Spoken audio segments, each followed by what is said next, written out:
Hola, muy buenas a todos y bienvenidos a otro programa más, pero no un programa cualquiera. Hoy en Cosas Militares estamos a días de que se celebre la Feria de la Industria de Defensa, que es el evento más importante de esta naturaleza en España, y tenemos con nosotros, para conocer tanto la feria como para conocerle a él, porque ha tenido una carrera en la administración muy notable, a don Ángel Olivares, que es el presidente de la Fundación de la Feria de la Industria de Defensa. Bienvenido, Ángel. Hola, muchas gracias por la invitación. Perfecto, pues nada, antes de empezar simplemente quisiera darle las gracias a Ruth Pedersen, que es quien pues, me ha permitido contactar con Olivares a tiempo para hacer justamente esta entrevista. Así que bueno, pues muchas gracias lógicamente y vamos al meollo del asunto. ¿Quién es usted? Si puede hacer una pequeña presentación de sí mismo y a continuación, ¿cuál es el rol de la Feria de la Industria de Defensa en el marco de la industria de defensa española? Bueno, yo soy una persona que ha tenido una dilatada experiencia en la administración pública y también en la empresa privada y que en este momento ocupo la presidencia de la Fundación FEINDEF, que fue una fundación constituida en el año 2020 entre las asociaciones empresariales TEDAI y ESMIDE y el Ministerio de Defensa, que al calor de la primera experiencia de la primera edición de FEINDEF, celebrada en el año 2019, decidieron constituir esta fundación como motor y como gestor de futuras ediciones. Ya gestionó la edición del año 2021 y 2023 y yo tomé posesión como presidente en mayo de este año para sustituir a Julián García Vargas, que fue ministro de Defensa y que desempeñó el cargo de presidente durante 4 años. Este es, digamos, cuál es mi situación actual y cuál es el motivo por el cual esté aquí. Es que presido una fundación que es la organizadora de la Feria de Seguridad y Defensa que se celebrará el 12, 13 y 14 de mayo en Madrid. ¿Qué es una feria de defensa exactamente y cuál es su papel esencialmente? Bueno, la Feria de Defensa y Seguridad en España es un gran escaparate tecnológico y es un foro de encuentro. Yo diría que estas son las dos características. Nosotros lo que perseguimos en FEINDEF 2025 es que sea un ámbito muy propicio para generar relaciones de confianza, por una parte entre las Fuerzas Armadas de los diferentes países y la industria. Esta es una colaboración imprescindible para que las Fuerzas Armadas puedan cumplir con su misión. Por otra parte también para que haya confianza entre las empresas y entre las naciones, de tal manera que ello posibilite la forja de acuerdos de alcance estratégico que son imprescindibles, por ejemplo, en el ámbito de Europa o en el ámbito de España. Es decir, que esas, digamos, que son los marcos conceptuales en los que se celebra esta feria. Esta feria posibilita mucho el acuerdo y los contactos, algo que en términos generales, si no se hiciera, necesitaría mucho más tiempo para que la industria lo pudiera realizar. Hay que tener en cuenta también que en España tenemos una circunstancia, una peculiaridad que le añade un doble atractivo a la feria, y es que el tejido empresarial español está compuesto en cerca de 2/3 partes por pequeñas y medianas empresas que necesitan, digamos, el amparo y la ayuda de la administración pública, de las empresas tractoras, para posibilitar su proyección internacional. Proyección internacional que es imprescindible para poder subsistir. Es decir, en este momento no hay posibilidad alguna de desarrollar una industria de defensa eficaz a unos costes soportables si no es en el ámbito puramente internacional. Es decir, la defensa no se puede restringir al ámbito de un Estado, eso es prácticamente imposible, y por tanto necesitamos marcos de acuerdo más amplios. La Unión Europea es uno de ellos, que es una gran potencia industrial, económica y poblacional. Entonces, entiendo que la clave es, por tanto, exportar fundamentalmente, o hablamos de colaboración a nivel europeo, de las dos. No, la clave no es el hacer negocio en la propia feria. Esto claro. No es hacer negocio. La clave es el que haya un marco de encuentro que favorezca el acuerdo. Esa es la cuestión. Fundamentalmente, desde mi punto de vista, eso es lo fundamental, ¿no? Es decir, estamos ante no solo una feria, sino que es un marco que facilita ese acuerdo, esas relaciones de confianza de personas e instituciones que buscan un fin común, que es la paz. ¿Cuál es la ventaja competitiva de nuestra feria si la comparamos con las de otros países? ¿Qué ofrece FEINDEF que no pueden ofrecer otras ferias? Bueno, es muy difícil, porque la competencia es dura. Es decir, la verdad es que FEINDEF es una historia de éxito, porque solo en 3 ediciones FEINDEF se ha colocado de todas las ferias multidominio que se celebran en el mundo, digamos que nos hemos colocado en la 10ª por número de expositores, la 7ª por superficie de exposición y la 6ª por número de empresas internacionales. Es decir, que una de las características de FEINDEF 25 es que tiene una gran internacionalización. ¿Qué es lo que sucede? Que con relación a otras grandes ferias, nosotros tenemos la peculiaridad de que aquí hay 401 empresas españolas. Es decir, que realmente es el marco ideal para la participación de las empresas españolas.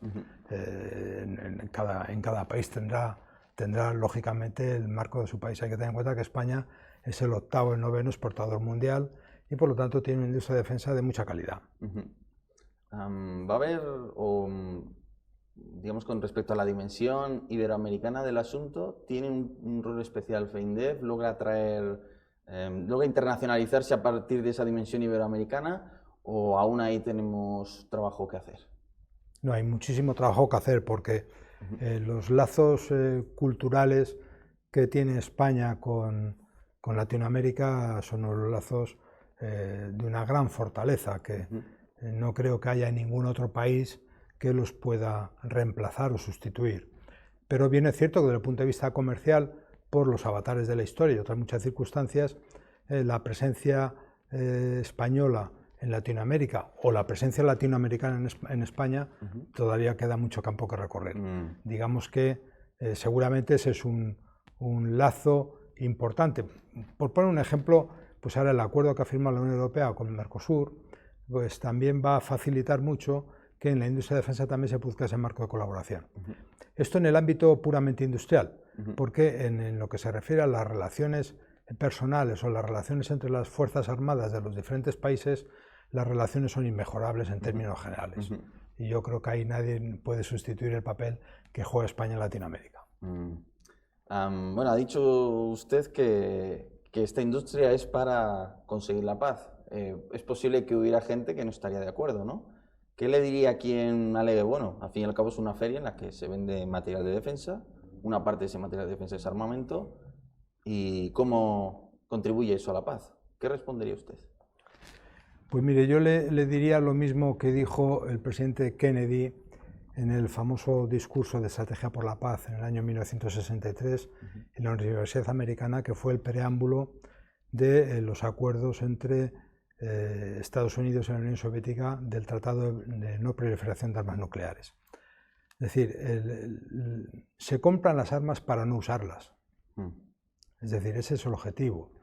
El objetivo es el tener los suficientes elementos de disuasión para evitar que se produzca el conflicto, para evitar que si existe un país agresor que decide no respetar el derecho internacional, se lo piense seriamente si agrede a otro, porque seguramente tenga más perjuicios que beneficios. Por lo tanto, de lo que se trata es de construir un sistema que sea lo suficientemente disuasorio como para evitar el conflicto.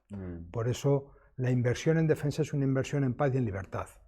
Es decir, no tiene ninguna connotación agresiva, sino todo lo contrario. Desde su punto de vista, con respecto a ediciones anteriores de la Feria de Defensa, la de este año, ¿qué novedades va a aportar y qué mejoras se han producido con respecto a años anteriores? Bueno, va a haber un crecimiento importantísimo. Es decir, vamos a crecer en superficie de exposición, vamos a tener 60.000 metros cuadrados, que supone un 59% de crecimiento con relación a la edición de 2023. El número de expositores se va a crecer un 78%. De ellos de estos hay 601 empresas que van a exponer sus productos, de las cuales 187 son empresas internacionales. Por tanto, lo que se va a producir es un gran crecimiento. Un crecimiento de esta feria y que a su vez va acompañado de lo que es, digamos, la gran eclosión que está experimentando las nuevas tecnologías en el mundo de la defensa o en el mundo civil. Hay que tener en cuenta, y seguramente no estoy descubriendo nada nuevo, que la mayor parte de las tecnologías, de las innovaciones tecnológicas que se producen en la industria de defensa, tiene aplicación dual. Y ahora se está produciendo también un fenómeno a la inversa, que hay que incorporar muchas innovaciones en el ámbito civil, que hay que incorporarlos al mundo de la industria de defensa. Por tanto, se produce esa comunicación, esa interdependencia. Y yo quiero dedicar FEINDIF 2025 una atención muy especial precisamente a la innovación tecnológica. Es el gran déficit que tiene Europa con relación a, por poner un ejemplo, Estados Unidos. Es decir, en Estados Unidos gasta en defensa 3 veces más que Europa. Sin embargo, Europa gasta una cuarta parte en renovación de equipos, en modernización de sus sistemas, pero gasta una quinta parte en innovación. Es decir, ahí es donde realmente está la diferencia. Y además, la tecnología es el fundamento de la disuasión. Es decir, la disuasión se fundamenta en la innovación tecnológica en cuanto que esa soberanía, esa capacidad, digamos, esa ventaja competitiva es lo que disuade de que se produzca el conflicto. Por lo tanto, ahí hay una gran necesidad de invertir en innovación, de invertir en nuevas tecnologías. Y España tiene pequeñas empresas que son muy innovadoras y que tienen relevancia mundial. En el ámbito de los proyectos financiados por el Fondo Europeo de Defensa, por poner un ejemplo, España participa en el 74% de los proyectos.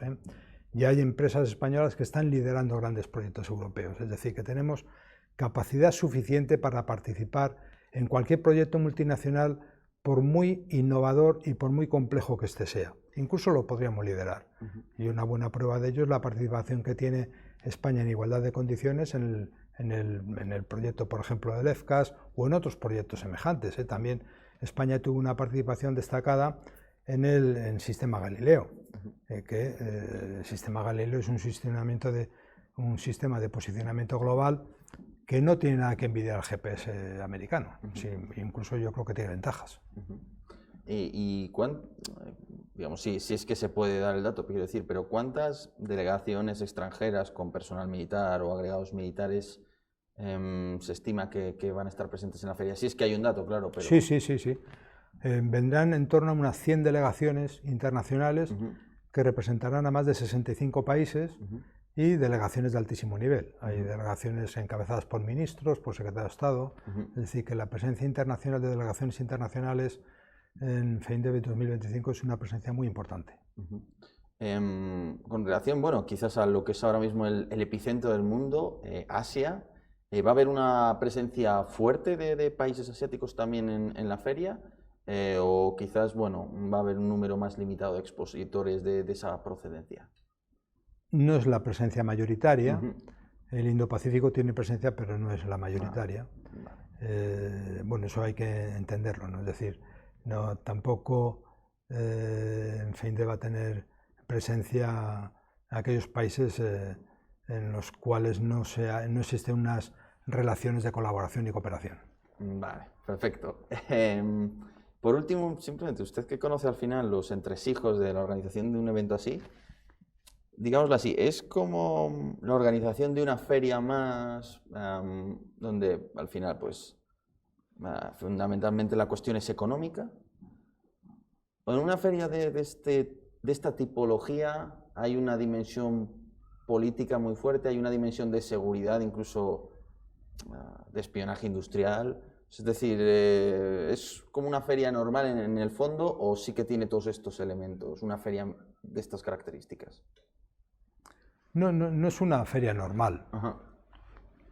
Desde el punto de vista industrial hay que tener en cuenta que la industria de defensa es un sector estratégico, es un sector tractor de la economía nacional.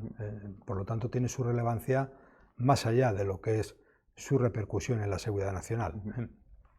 Pero evidentemente en todas las materias industriales en las cuales hay innovación tienen que ser ámbitos seguros.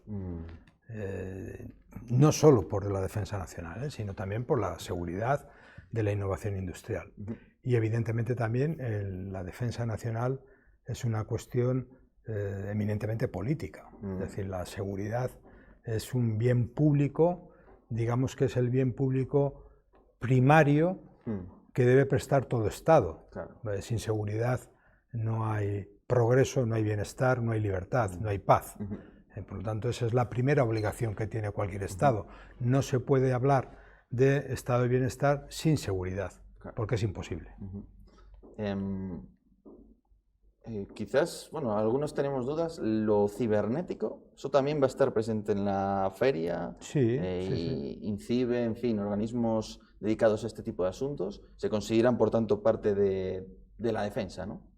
Por supuesto, es decir, en la feria va a estar representada todos los dominios, el terrestre, el marítimo, el aéreo, el espacial,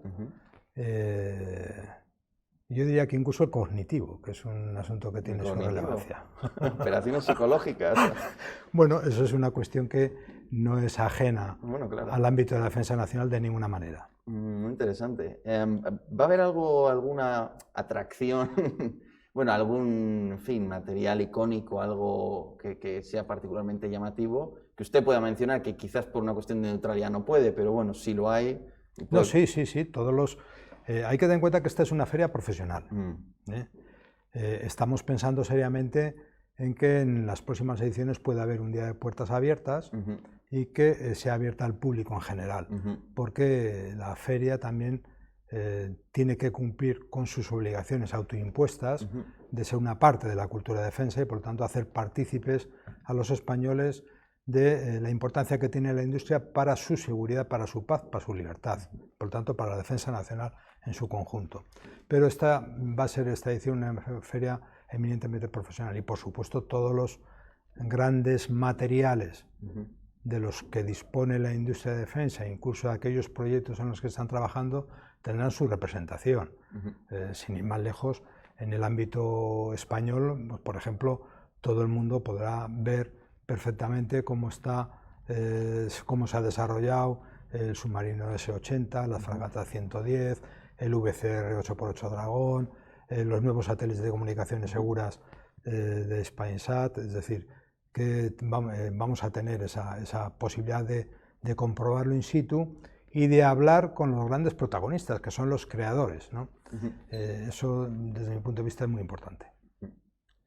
Por pura curiosidad, porque en alguna feria internacional he visto que a veces llevan una especie de maquetas de cazas. ¿Sabe usted si va a haber algo de eso? Sí. En las que uno se puede introducir y... Sí, va a haber simuladores, va a haber demostradores, va a haber materiales en uso por parte de las Fuerzas Armadas, es decir, que va a haber en torno a 5.000 metros cuadrados de una exposición estática en las que se podrán visualizar y se podrá incluso interactuar con los grandes materiales que todos estamos hablando, ¿no? Y seguro que habrá alguna maqueta uno por uno de grandes sistemas o incluso, ya digo, de materiales que están en uso. De cara, digamos, a empresas semillas, startups, ¿va a haber algún foro especial para este tipo de iniciativas? Sí, ya lo hubo en el año 2023, lo va a haber ahora, va a continuar. Es una actividad coordinada por ISDEFE y por el Ministerio de Defensa y, digamos, va a permitir que tengan un eco nuevas iniciativas por parte de empresas emergentes.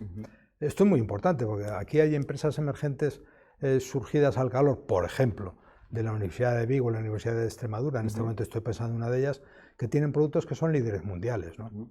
¿Cuál es el reto? El reto es que esas empresas emergentes necesitan la ayuda de las grandes empresas, necesitan tener su cobijo, pero sin que ello coarte su flexibilidad y su capacidad de iniciativa. Ese es el gran reto. Por lo tanto, no es una cuestión de que estas empresas emergentes se integren en grandes proyectos empresariales, sino que se integren pero sin coacción ninguna, es decir, manteniendo su flexibilidad, que es muy importante. Esto es lo que permite que realmente haya innovación tecnológica y que haya disrupción, ¿no? Es decir, normalmente las grandes empresas tienen ese problema, ¿no? Que a veces no facilitan mucho los nuevos desarrollos. Esto los Estados Unidos también lo notó mucho a raíz de la concentración empresarial del año 1993, que Estados Unidos pasó de tener 53 grandes empresas en el ámbito de la defensa a tener 4 o 5, ¿no? Bueno, eso ha limitado la competencia, ha tenido una restricción precisamente a la innovación. Bueno, pues se trata de no cometer los errores que ya hemos visto que se han cometido en otros lugares. Vale.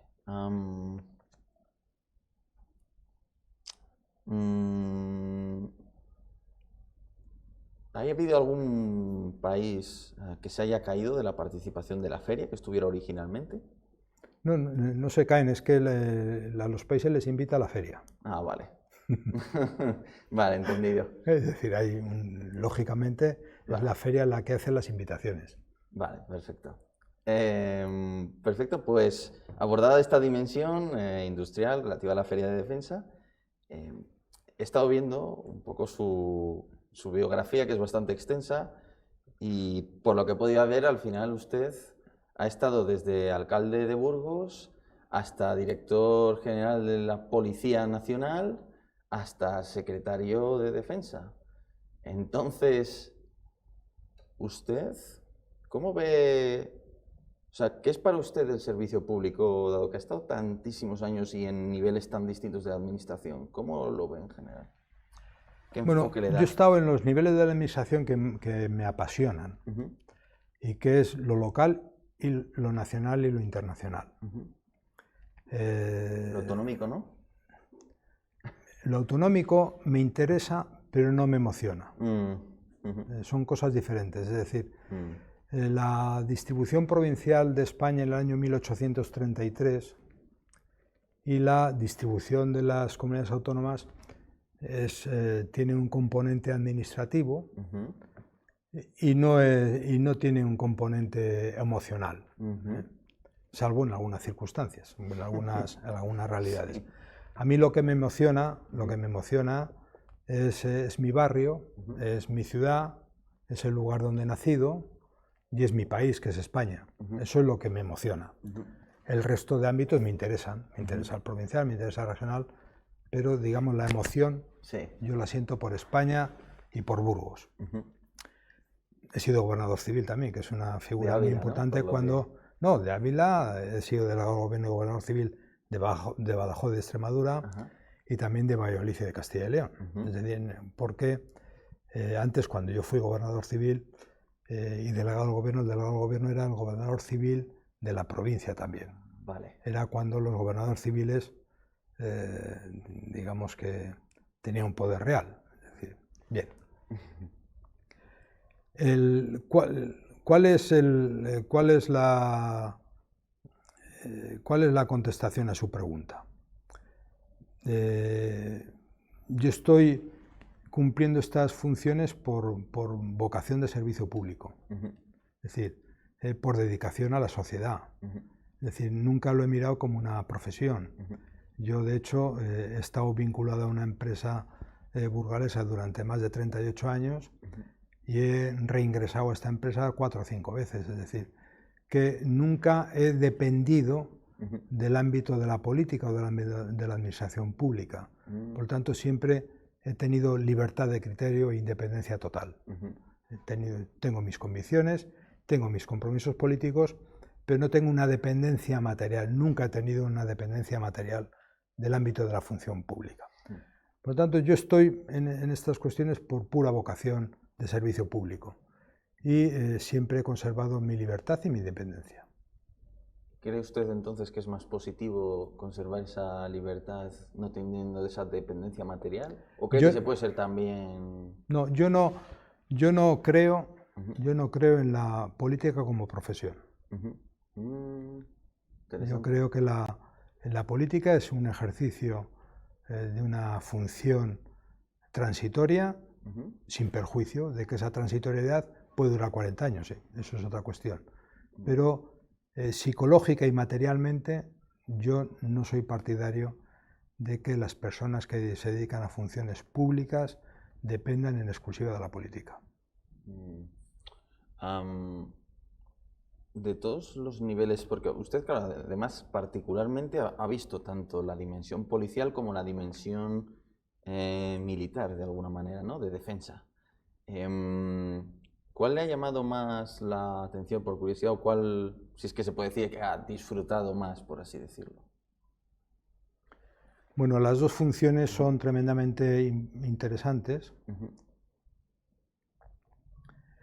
Yo diría que es el corazón del Estado, es decir, que tiene una responsabilidad sobre el bienestar y la seguridad de las personas importantísima, y ello te obliga a ser generoso, tener amplitud de criterio, a intentar siempre desarrollar tus funciones con con la voluntad de llegar al más amplio acuerdo social, porque estamos hablando de temas muy sensibles, es decir, el peor enemigo que tiene la libertad es el miedo. Eso es así, y por lo tanto hay que procurar que la gente, los ciudadanos, se sientan seguros para que puedan ser libres. Y eso esa es la función primordial o de las Fuerzas y Cuerpos de Seguridad del Estado o de las Fuerzas Armadas, de cada uno en su ámbito, ¿no?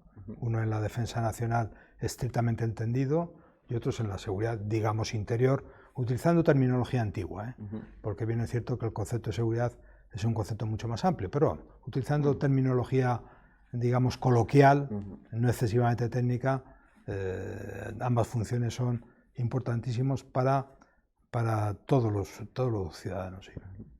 Y yo tengo la fortuna de haber sido muy feliz en ambas funciones, fundamentalmente por un motivo, porque tanto en las Fuerzas y Cuerpos de Seguridad del Estado como en las Fuerzas Armadas existe una gran profesionalidad.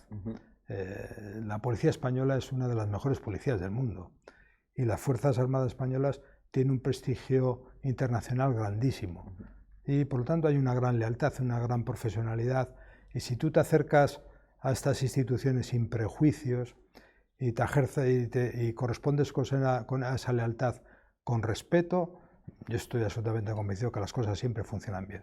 Porque no todo el mundo se acerca sin prejuicios. No, bueno, decía Einstein que es más fácil desintegrar un átomo que un prejuicio. Eso es así. Es decir, y ciertamente en estas materias, en la seguridad, en la sociedad española hay muchos prejuicios. ¿Alguno en particular? ¿Alguno no, bueno, precisamente todo el tema relativo con las armas, es decir, todo el tema con la seguridad. Yo creo que España, por nuestra historia, tiene muchos prejuicios, ¿no? Tiene muchos prejuicios antiamericanos, por ejemplo, fruto de nuestra historia, porque, digamos, nosotros no hemos sido beneficiados en términos puramente materiales de la gran ayuda que prestó Estados Unidos para vencer al nazismo.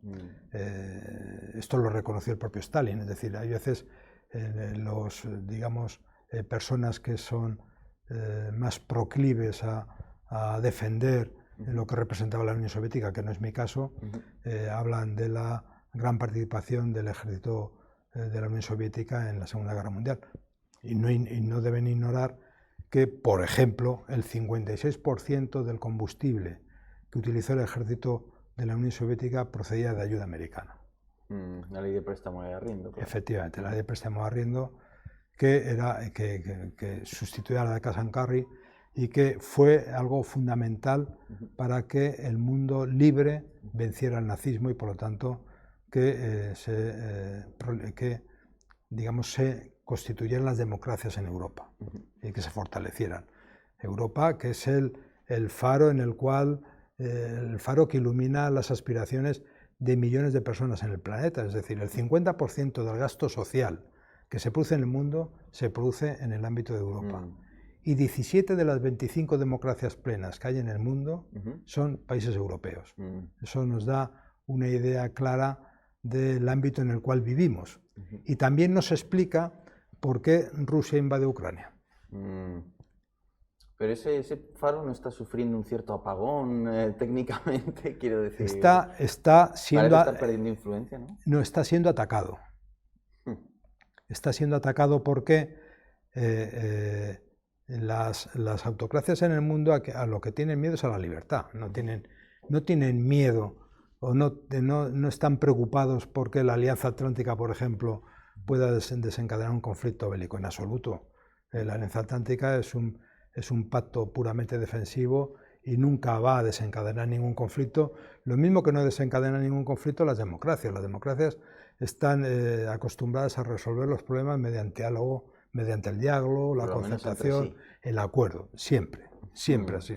No hay experiencias históricas que indiquen lo contrario, porque incluso en las participaciones que ha tenido, por ejemplo, la Alianza Atlántica en Libia, en Irak o en Afganistán, tiene otro tipo de explicaciones que podríamos ahondar en ellas. Pero en todo caso, yo creo que es algo pueril, dicho sea con todos los respetos, que el motivo por el cual Rusia ha invadido Ucrania es porque se sentía acosada por la Alianza Atlántica. Eso, desde mi punto de vista, no se sustenta en ninguna fundamentación que tenga una mínima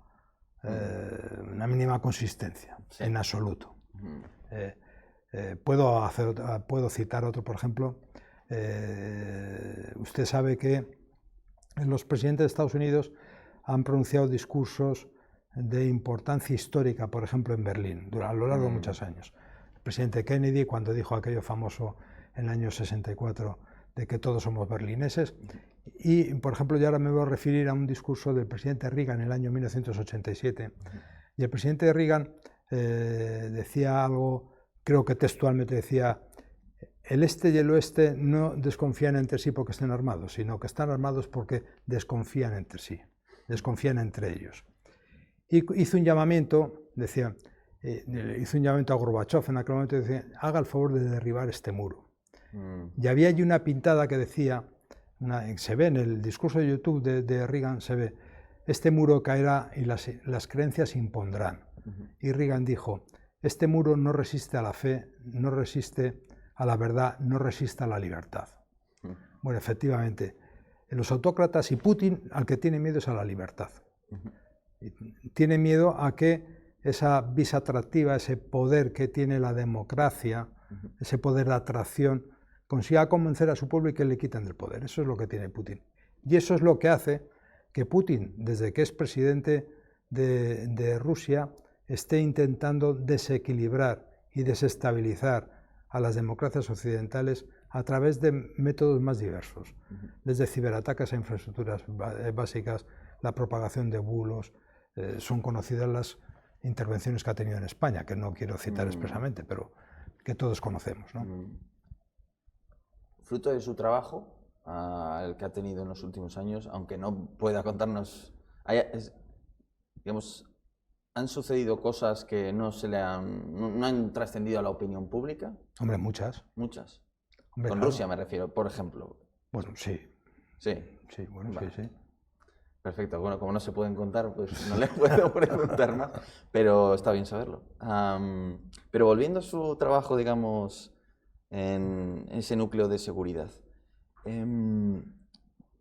con dos cuerpos con tanto carácter como la policía y las Fuerzas Armadas, y dentro de esta cada uno de los tres ejércitos, ¿usted, digamos, ve una diferencia importante en el trato personal con, por ejemplo, un militar o un policía? Es decir, ¿son distintos o les ve características de la personalidad distintas o son bastante parecidos?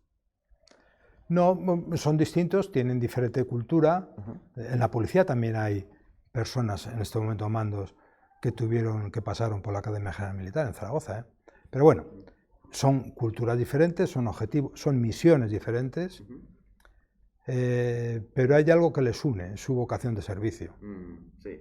Eso es algo que forma parte del carácter de un buen funcionario de policía y de un buen militar.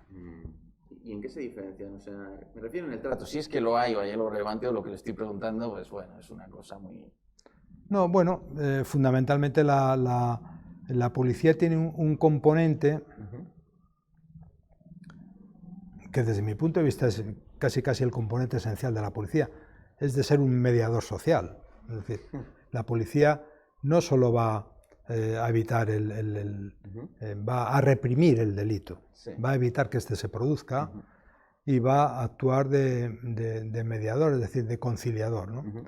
Bueno, el militar tiene otras funciones, el militar tiene otras características que le dan seguramente mayor proyección internacional, le da una visión estratégica del mundo que seguramente en los ámbitos de fuerza y cuerpo de seguridad del Estado no se lo proporcionen.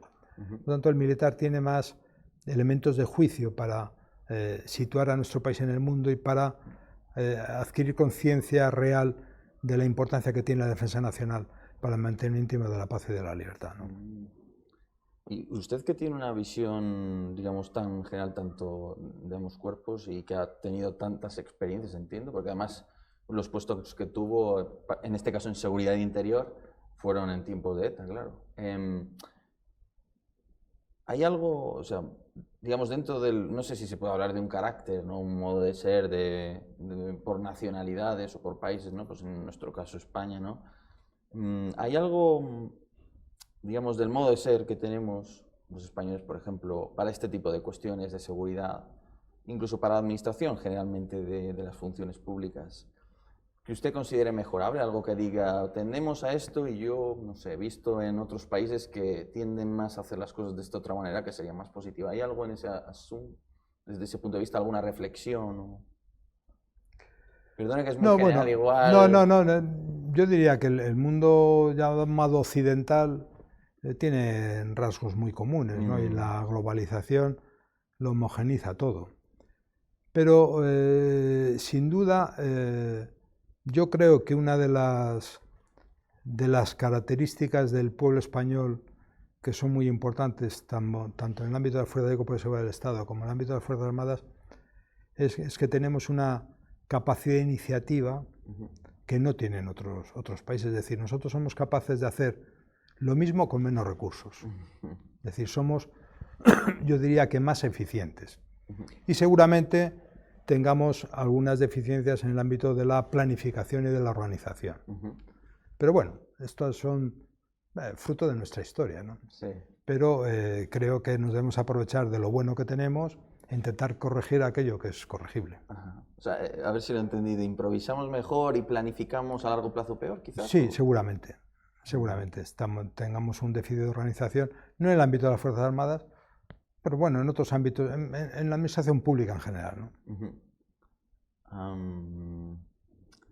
En cuanto a, digamos, su dilatada carrera, ¿ha habido algún momento particularmente emotivo con respecto a un servicio que se haya hecho, en fin, algo lo que esté particularmente orgulloso? Sí, hombre, muchos.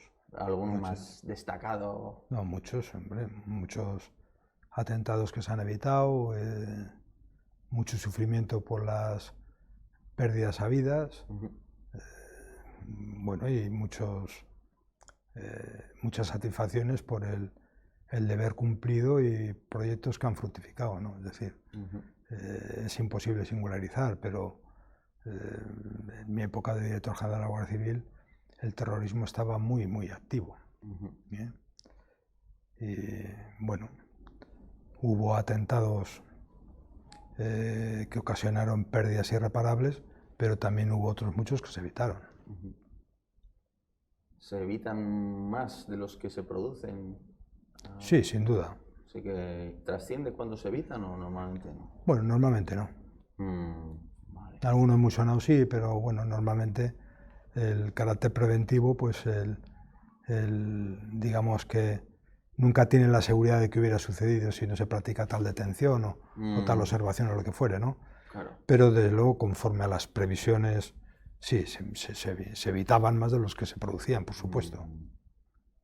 Y desde el punto de vista de, digamos, de las decisiones, ¿no?, que ha tomado, y me refiero a aquellas en las que uno tiene conocimiento del conjunto, porque como usted dice, pues claro, una detención, al final juegas con un grado de incertidumbre, ¿no? Decides no detener y pasa algo, ¿no? O decides detener y pasa algo.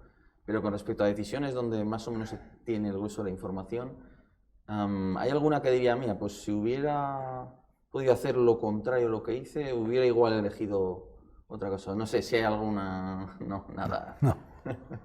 Vale. Es muy distinto el funcionamiento, digamos, de la administración local y de este tipo de administraciones de seguridad del Estado.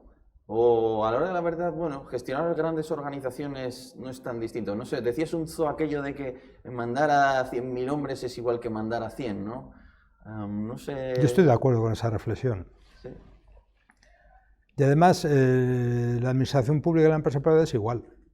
Son organizaciones dirigidas por personas que tienen sus propias reglas y tienen algunas características que las diferencian, pero desde el punto de vista del liderazgo o de la dirección son prácticamente igual, ¿no? Bueno, luego cada una tiene sus características, ¿no? El ámbito local o por ejemplo, del ámbito de la policía, digamos que hay una característica esencial, es que estás incidiendo en la realidad del día a día y resolviendo los problemas del día a día. Y eso, digamos que focaliza mucho los esfuerzos y la intensidad de los mismos y no es fácil diseñar de cara al futuro. Entonces, bueno, los problemas sociales que se producen en una ciudad los tienes que resolver. Y entonces, lo que es la visión estratégica de las organizaciones de la ciudad se debe tener, porque si no se tiene, no se avanza.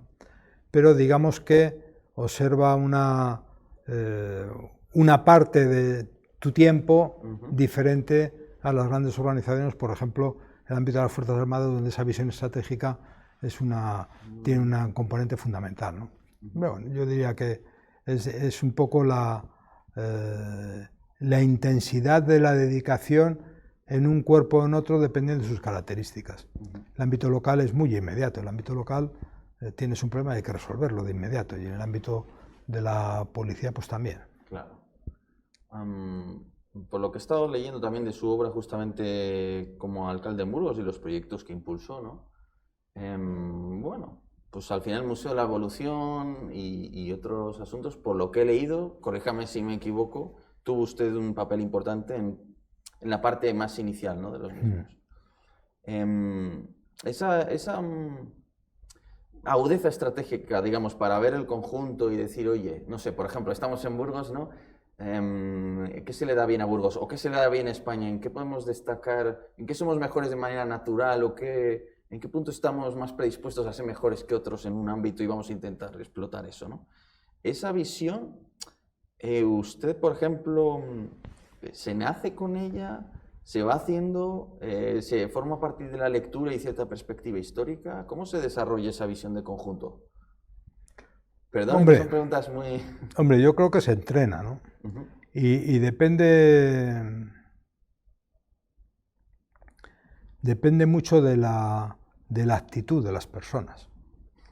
Es decir, a mí, francamente,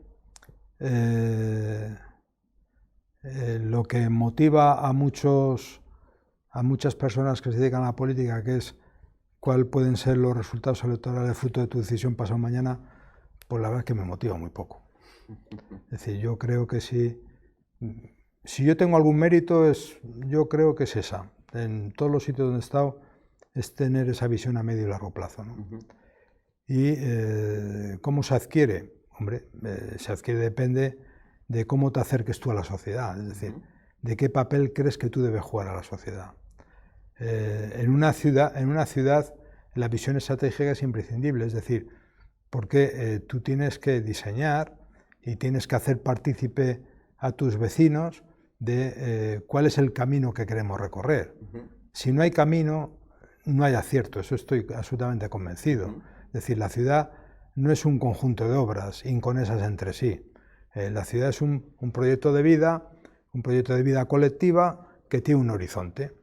Y desde ese punto de vista yo creo que sí que he aportado mi visión estratégica de lo que debe ser Burgos, y en parte así ha sido asumida por la ciudad, así ha sido asumida por los burgaleses.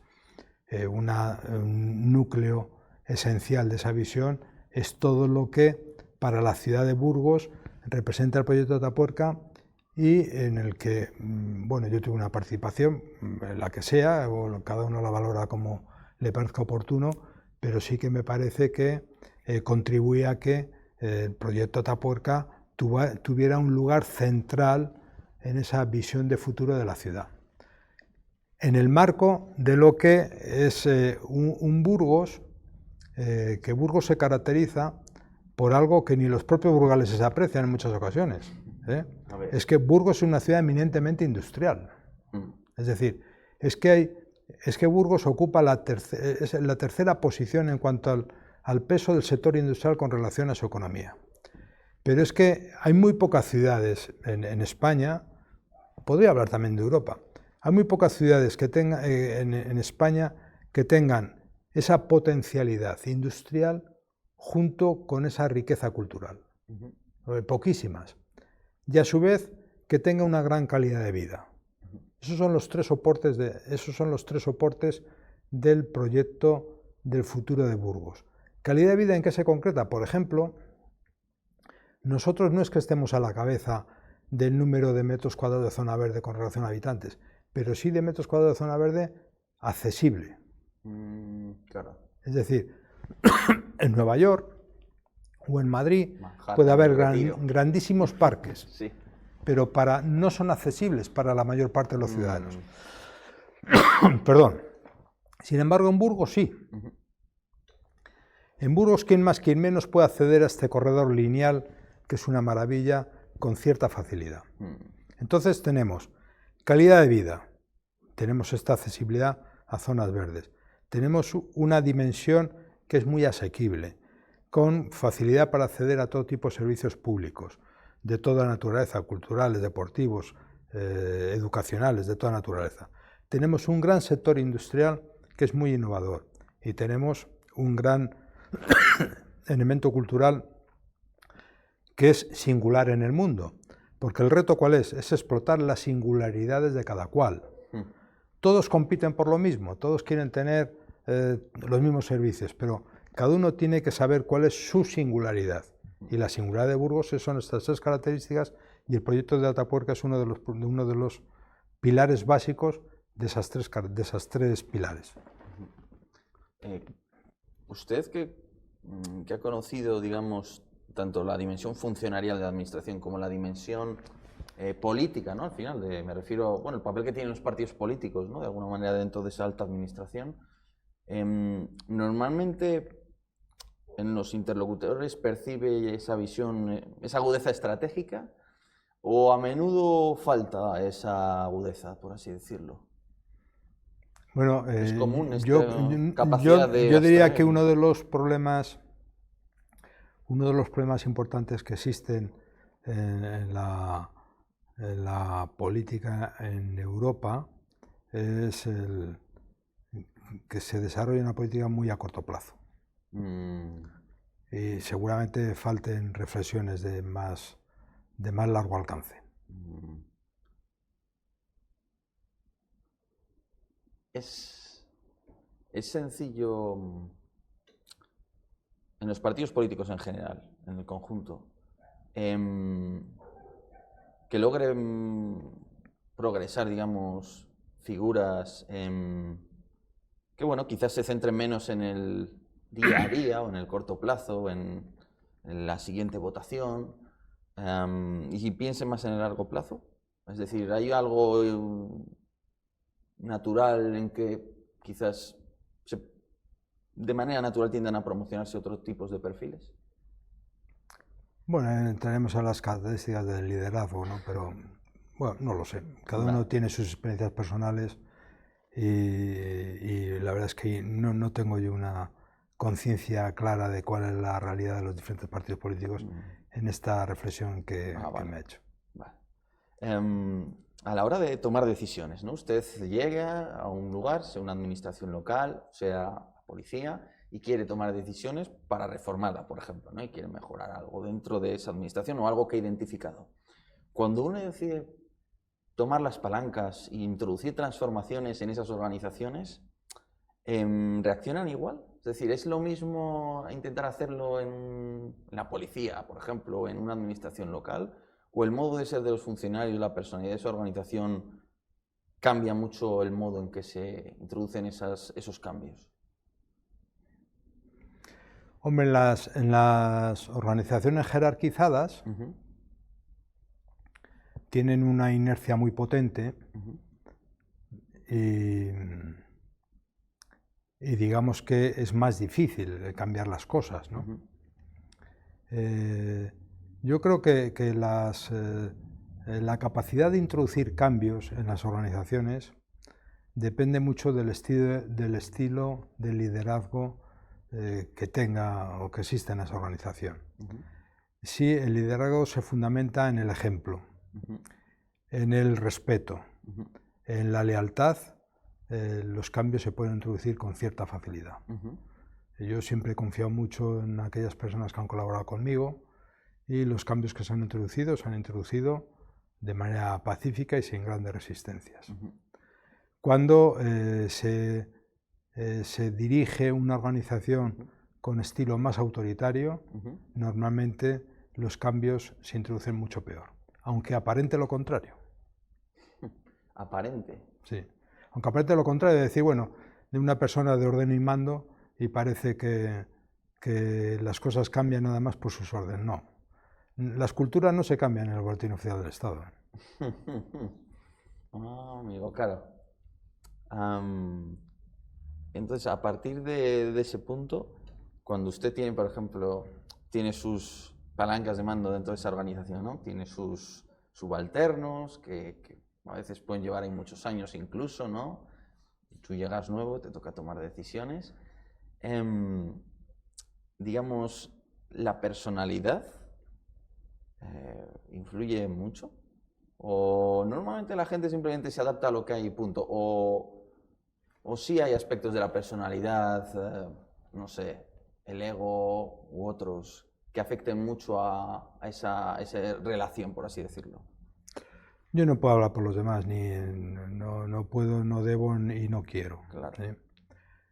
Pero yo siempre han colaborado conmigo personas leales que no fieles. Es decir, que yo distingo entre una cosa y otra. Bueno, fiel es aquella persona que de manera incluso irracional sigue los dictados del líder al cual acompaña, ¿no? Y leal es la persona que es capaz de decirte lo que piensa, aunque no coincida con lo que tú piensas, con lo que piensa el que tiene la dirección. Y yo siempre he tenido a mi alrededor personas muy leales que me han dado su opinión con toda libertad y han criticado mis decisiones con toda libertad. Y eso es una mínima garantía de éxito. Y por supuesto, nunca he tomado yo decisiones sin estar previamente informado con todas las consecuencias de las mismas. Es decir, yo me responsabilizo de todas y cada una de las decisiones que he tomado a lo largo de mi vida y de sus consecuencias. Y eso ha sido por, bueno, yo creo que hay que tener capacidad para escuchar. ¿La escucha es muy importante en ese sentido? Fundamental. Más que el controlar, no sé, el acceso al dinero, esos... Lo fundamental es escuchar, descentralizar, tener confianza y respetar a los demás. Y bueno, ya para ir quizás concluyendo la entrevista, usted, digamos, porque bueno, podríamos entrar en temas mucho más, ¿no? Seguro polémicos y más profundos incluso, pero bueno, eso igual para dentro de unos años. Sobre todo usted, bueno, de cara a los próximos años, ¿cómo se ve? ¿Qué se ve haciendo? ¿Va a estar menos activo quizás? ¿O No. Yo dimití de secretario de Estado porque, digamos, la dedicación pública al 100% es incompatible con proyectos personales que yo tenía y ya tengo muchos años. Tengo que dejar paso a otros y mi presencia como presidente de FINDEF es debido a que no me exige una dedicación incompatible con mi vida particular. Yo creo que mi vida pública se ha acabado y y me dedicaría a mis aficiones personales y a ayudar a aquellos que quieran que les ayude, y la manera que yo tengo de ayudar es emitir mi opinión, no tengo otra cosa.